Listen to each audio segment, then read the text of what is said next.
jebkurš remonts, jebkura būvēšana neiztiek bez putu izmantošanas. Bet putu veidu visādi ir ļoti daudz. Un vjurtam ir šādi. Ar ko viņi ir labāki par citiem? Kādas īpašības? To mēs drīz redzēsim. Mēs veiksim salīdzināšanas testu ar nezināmu brenda produktu. Salīdzināsim, cik daudz var izpūst no mūsu baloniņa un redzēsim, cik varēs izpūst no cita baloniņa. Tāpat arī atšķirās ar temperatūrām. Ja? Tātad šīs jau paredzēts ir pat līdz -10 grādu temperatūrai. Tātad īstais brīdis, kad pirkt tieši šīs putas ir. Izņemot to, ka var strādāt ziemā, ar ko vēl viņas ir labas? Šīs labas ar to, ka ļoti daudz neizplešās. Ja? Tātad, kamēr ir mīkstas, tikmēr viņas pieņem to savu formu, un tad, kad sāk cietēt, tā izplešanās ir ļoti maza. Ja? Kas ir ļoti noderīgs tieši tad, kad ir gar logiem, nespiedīs līstas un aplodes projām. Ja es gribu strādāt ar putam, nepietiek taču tikai ar vienu balonu, vajag vēl kaut ko? Šī gadījumā balons ir paredzēts putu pistolē. Ja? Tad ir vajadzīga pati putu pistole. Ja? Un šī te konkrētā ir ar regulēšanu. Ja? Tātad es varu noregulēt, cik liels spiediens būs. Ja? Te, teiksim, gandrīz galīgi ciet ir. Šeit jau bišķi vairāk vaļā. Ja? Ko tas dod? Cik tālu putas no šīs vietiņas ies. Ja? Tātad, ja man vajag kaut kur ļoti dziļi iestrādāt, ja, tad es pagriežu vairāk, lai es varu nospiest.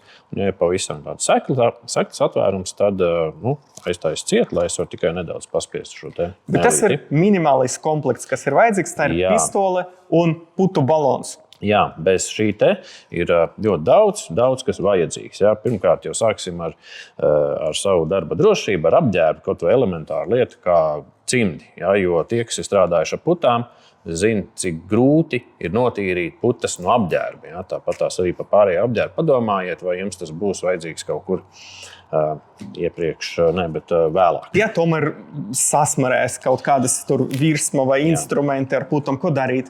Ja sasmērējās, tad ir putu pistoļu tīrītājs. Ja? Tad viņam nāk gan tāds speciāls uzgalīts, ar ko var nopūst no virsmas, ja? Kamēr putas vēl nav sacietējušas, gan no apģērba, gan no kaut kādām virsmām, ar šo te varēs notīrīt.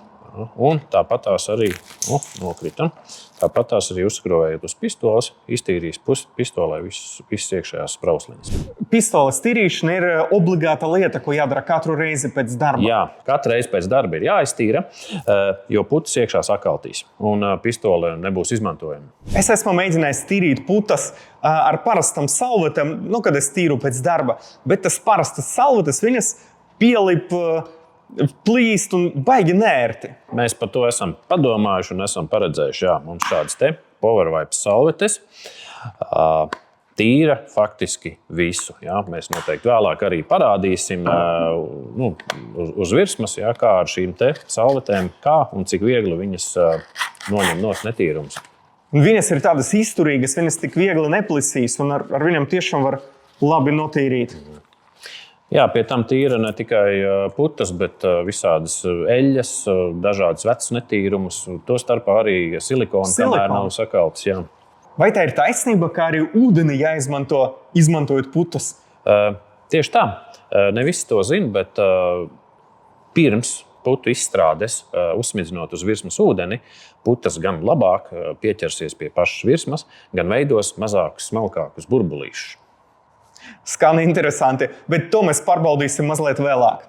Tagad mēs uztaisīsim ļoti interesantu eksperimentu.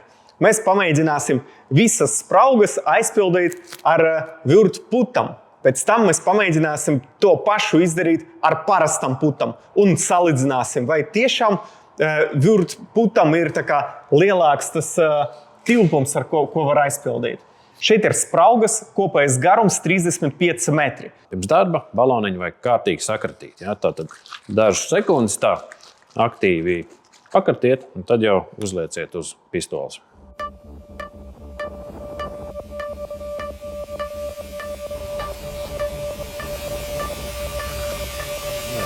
Tātad sākumā uz visas virsmas uzsmidzināsim ūdeni.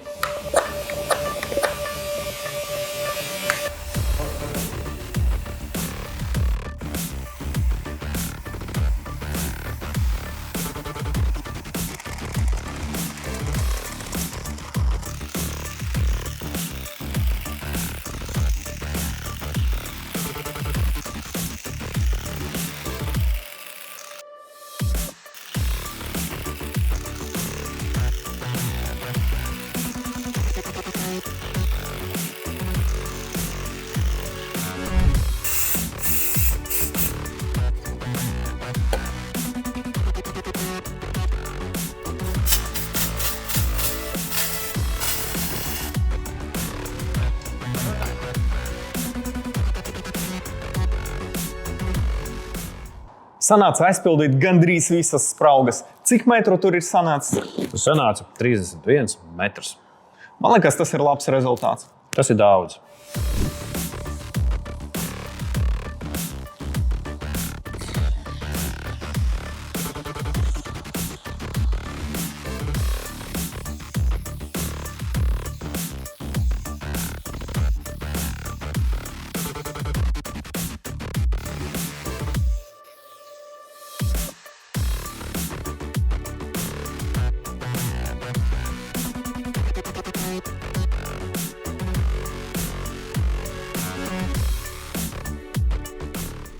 Katrs, kurš strādā ar putām, zina, ka virsmu vajag kārtīgi samitrināt. Un parasti cilvēki domā, ka tā mitrināšana vajadzīga tikai, lai putas labāk pieliptu pie virsmas. Bet īstenībā ūdenim ir daudz lielāka nozīme.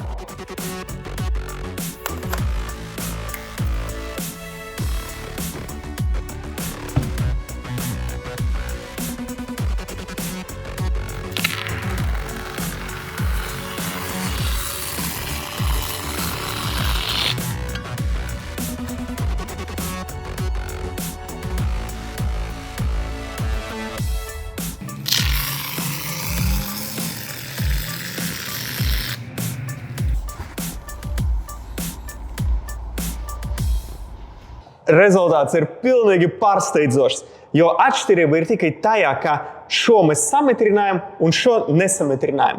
Jo putu daudzums un apjoms bija pilnīgi vienāds gan šeit, gan šeit. Bet ūdens tā nereāli ietekmē mitrums.